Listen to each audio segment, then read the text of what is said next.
तो आज हम बात करेंगे मार्वल की शानदार दुनिया के बारे में। कैसे बना आपका चहेता super hero Iron Man, Captain America, Thor और एवेंजर्स जैसा यूनिवर्स।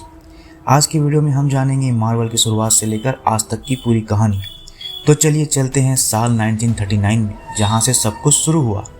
शुरुआत साल 1939 में मार्टिन गुडमैन ने बनाई टाइमली कॉमिक्स नाम की एक कंपनी, जहां से सबकी शुरुआत हुई।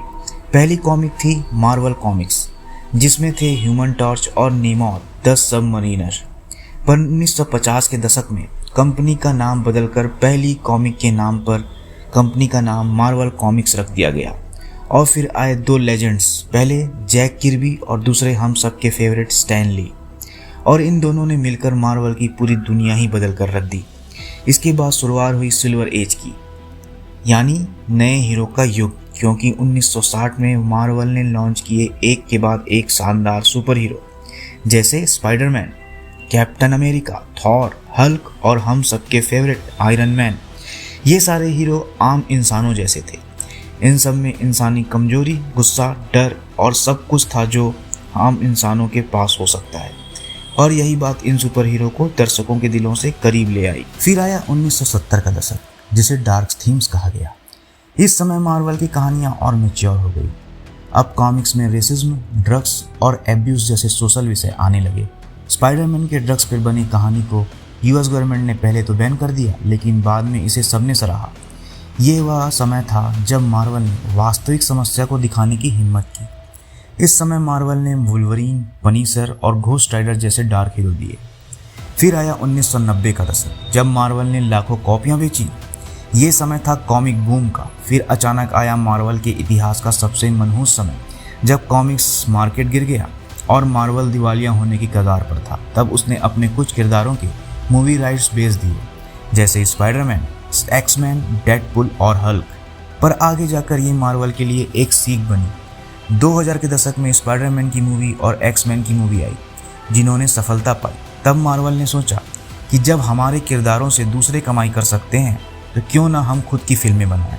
बस फिर क्या था, इसके बाद जो हुआ वो अब इतिहास बनता जा रहा है। केविन फीजे, जो मार्वल स्टूडियो के ब्रेन माने जाते हैं, ने 2008 में शुरुआत की एमसीयू की।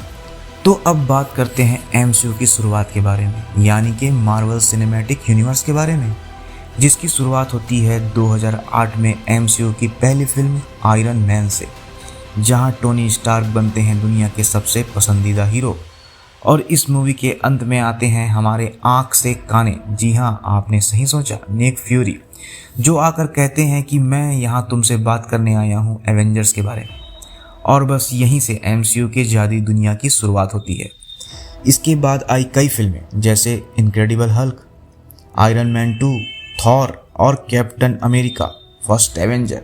और बस फिर सब एक साथ 2012 में आए दी एवेंजर्स में, जहां थॉर का भाई लोकी न्यूयॉर्क पर हमला करता है और जहां सारे सुपर हीरो मिलकर उसका सामना करते हैं और उसे हराते हैं। बस यहीं से एमसीयू ने नया इतिहास रचा। इस तरह मार्वल यूनिवर्स का विस्तार हुआ और कहानी बड़ी होने लगी। Iron Man 3, Winter Soldier, Guardian of the Galaxy, Age of Ultron जैसी फिल्में आईं, और इन फिल्मों में इन्फिनिटी स्टोन का जिक्र शुरू हुआ और नए नए किरदार शामिल होते गए। और फिर क्या था, सबसे बड़े विलन थैनोस की परछाई साफ होने लगी। और अब एमसीयू अपने सबसे बड़े मोड़ पर आकर खड़ा हुआ, जहां से शुरुआत हुई फेज 3 यानी इन्फिनिटी सागा की। सिविल वॉर में एवेंजर्स आपस में बढ़ गए। फिर आए doctor strange, black panther, Spiderman, और फिर शुरुआत हुई एवेंजर इन्फिनिटी वॉर की, जहां थैनोस ने अपने ताकत से इन्फिनिटी स्टोन हासिल किया और आधी दुनिया बस पल भर में एक चुटकी से ही गायब कर दी। पर एवेंजर्स ने हार नहीं मानी और एवेंजर्स एंड गेम में आयरन मैन ने अपनी जान देकर सबको बचाया, और इस एक सीन ने करोड़ों लोगों का दिल छू लिया।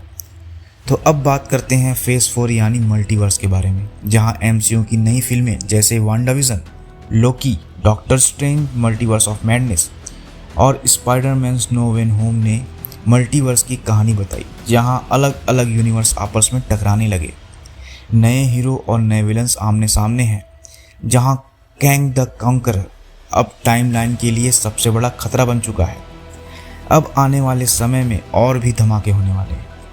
जिसमें नई फिल्में एवेंजर द कैंग डायनेस्टी और एवेंजर सीक्रेट वॉर्स में जहां पूरा मल्टीवर्स एक साथ भिड़ेगा। मार्वल्स की कहानी अब धरती तक सीमित नहीं रही बल्कि पूरे ब्रह्मांड तक फैल चुकी है। तो इस प्रकार मार्वल्स की कहानी सिर्फ सुपर हीरो की नहीं बल्कि ये कहानी है उम्मीद, कुर्बानी और एकता की। तो दोस्तों, अगर वीडियो अच्छा लगे तो सुझाव दें और लाइक सब्सक्राइब करें। जय हिंद।